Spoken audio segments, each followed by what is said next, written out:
शुभम मंगलम दोस्तों, मैं दिव्या आज एक प्रेरणादायक कहानी सुनाने जा रही हूँ।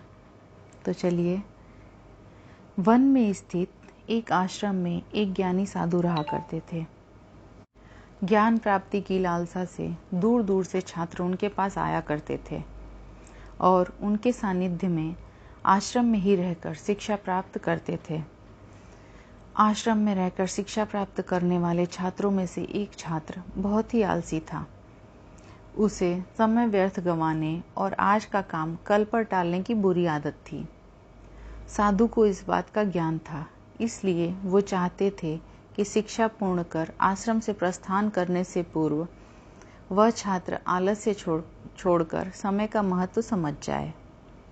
इसी उद्देश्य से एक दिन संध्या काल में उन्होंने उस आलसी छात्र को अपने पास बुलाया और उसे एक पत्थर देते हुए कहा, पुत्र, यह कोई सामान्य पत्थर नहीं है, बल्कि यह पारस पत्थर है।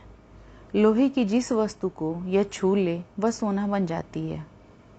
मैं तुमसे बहुत प्रसन्न हूँ, इसलिए 2 दिनों के लिए ये पारस पत्थर तुम्हें दे रहा हूँ। इन 2 दिनों में मैं आश्रम में नहीं रहूँगा। मैं पड़ोसी गांव में रहने वाले अपने एक मित्र के घर जा रहा हूँ। जब वापस आऊँगा तब तुमसे ये पारस पत्थर ले लूँगा। उसके पहले तुम जितना चाहो उतना सोना बना लो। छात्र को पारस पत्थर देकर साधु अपने मित्र के गांव चले गए। इधर छात्र ने पारस पत्थर पाकर प्रसन्न होते हुए सोचा कि इसके द्वारा मैं इतना सोना बनाऊंगा कि मुझे जीवन भर काम करने की आवश्यकता नहीं पड़ेगी और मैं आनंदपूर्वक अपना जीवन व्यतीत कर पाऊंगा। उसके पास 2 दिन थे। उसने सोचा, अभी तो पूरे 2 दिन शेष हैं।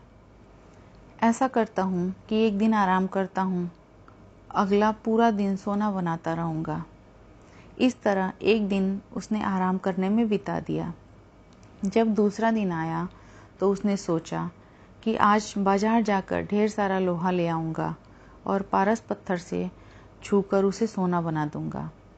लेकिन इस काम में अधिक समय तो लगेगा नहीं, इसलिए पहले भरपेट भोजन करता हूँ, फिर सोना बनाने में जुट जाऊँगा।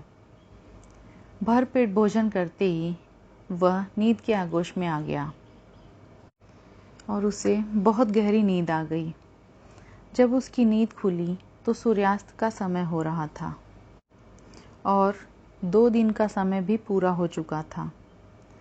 साधु आश्रम लौट आए और उसके सामने खड़े हो गए। साधु ने कहा, पुत्र, सूर्यास्त के साथ ही तुम्हारे 2 दिन पूरे हो चुके हैं। अब तुम मुझे वह पारस पत्थर वापस कर दो। छात्र क्या करता, आलस के कारण उसने अमूल्य समय व्यर्थ गंवा दिया था और साथ ही धन कमाने का एक सुअवसर भी। उसे अपनी गलती का एहसास हो चुका था और समय का महत्व भी समझ में आ गया। वह पछताने लगा और उसी क्षण निश्चय किया कि अब वह कभी आलस नहीं करेगा।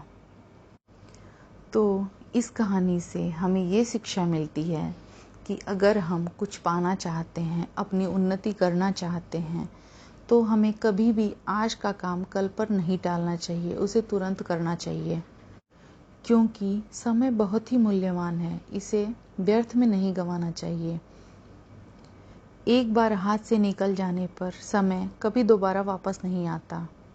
तो इसलिए आज से निश्चय करें कि हम समय नहीं गंवाएंगे। आप लोग का बहुत बहुत धन्यवाद ये कहानी सुनने के लिए। अगर ये कहानी पसंद आई हो, अच्छी लगी हो, तो आप लोग लाइक कर दें और ऐसी कहानियाँ सुनने के लिए ये चैनल सब्सक्राइब कर लें। आपका दिन शुभ हो।